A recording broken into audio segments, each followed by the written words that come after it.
Hello and welcome back to Unicast Administrators.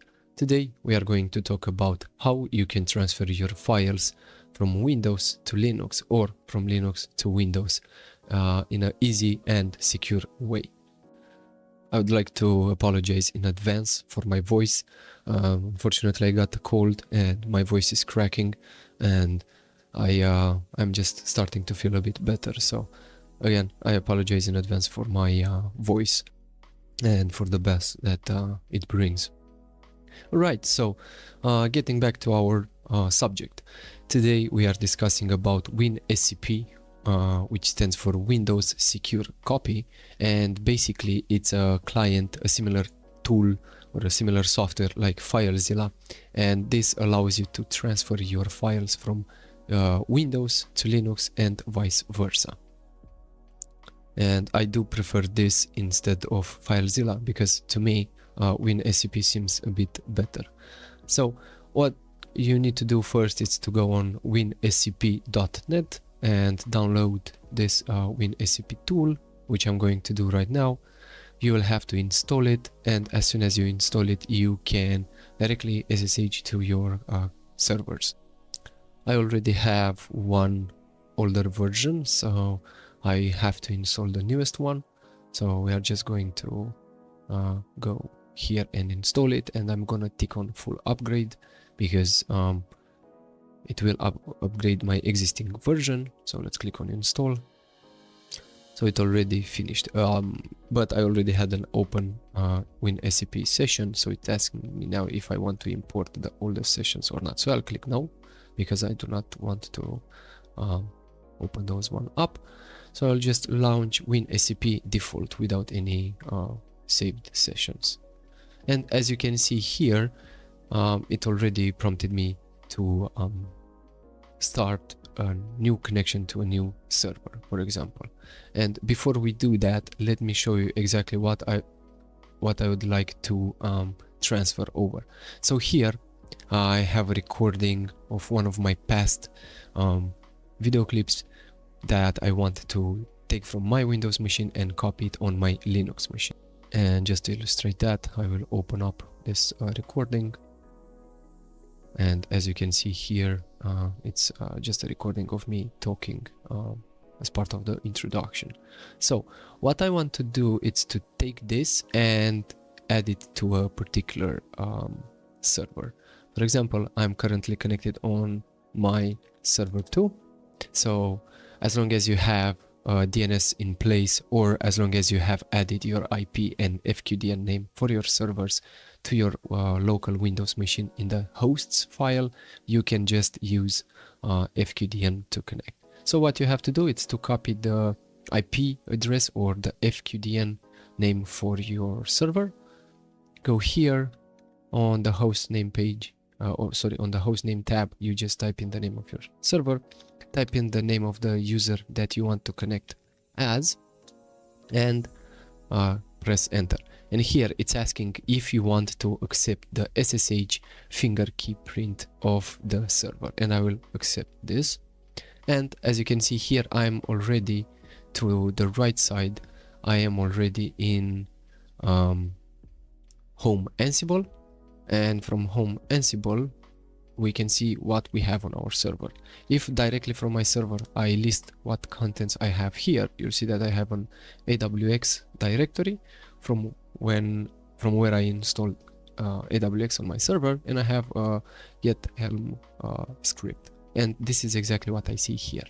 Now, since I want to copy this recording from my Windows machine, the only thing that I want to do is to go into that location and simply drag and drop here, and it will tell me that it will upload the file with this name into the remote directory, which is home Ansible, and after that, and I just click on OK. And to the right bottom of my page, it shows me that this file has been transferred successfully. If you want, you can also create a new folder here, a new directory, give it what name you want. Let's say that I want it to be named recordings, and if I delete this from here, from my remote server, I can simply go into recordings and I can transfer it here, and it will transfer that fast. It's also a small recording of 20 seconds, so it's not that big. If I list again my contents, you'll see that I have the new directory called recordings, and if I list the contents of recordings, you will see that now here I have my recording. So basically this is how you can transfer files from your servers to your local machine and vice versa.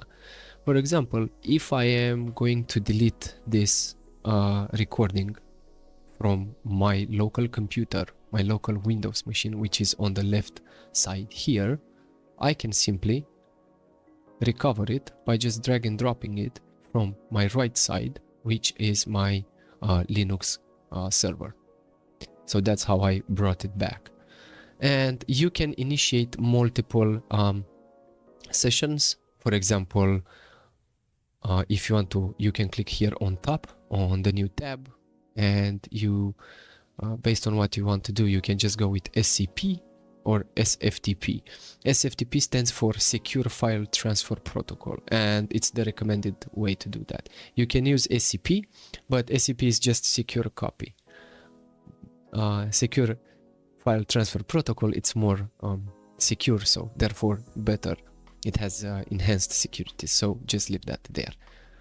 And here you can type in the name of your server or the IPv4, the port to connect, the user that you want to connect to, and the password. Now, if I want to connect to this one, it will fail, but it will fail because I have not powered on my server 3. I only powered on my server 2. So this will fail in a few moments. But basically, this is how you can transfer files from your local machine to your servers or vice versa. And you can create multiple connections at once. I'm just gonna cancel this because it's not going to work. So here on top you see that I already have a session established to my server 2, and if I want to, I just click on new tab and I connect to something new. So pretty much this was it, guys. This is how simple it is to transfer your files from one location to another, from Windows to Linux and vice versa, using the WinSCP tool that you can download from the website winscp.net, and I will provide this link into the description of the video as well. There are of course other tools to achieve the same goal.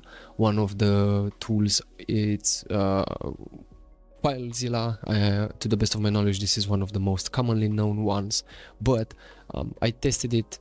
It's not a bad tool, but for something that I cannot really put my finger on, I cannot replace WinSCP with FileZilla. So therefore, this is one of the methods that I use through WinSCP. But if you would like to see other videos or other tools, let me know down in the comment sections, and based on your feedback or based on your questions or based on your recommendations of what you would like to see next, I can make another video of something separate. With that being said, I would like to thank you very much for taking the time to watch my video. I hope you enjoyed this and I hope you liked it. If you did, then please consider leaving a like, and why not subscribe to my channel so you can get notified as soon as I post something new. So again, thank you very much for your time. I wish you a happy and a wonderful day. All the best and see you next time. Cheers!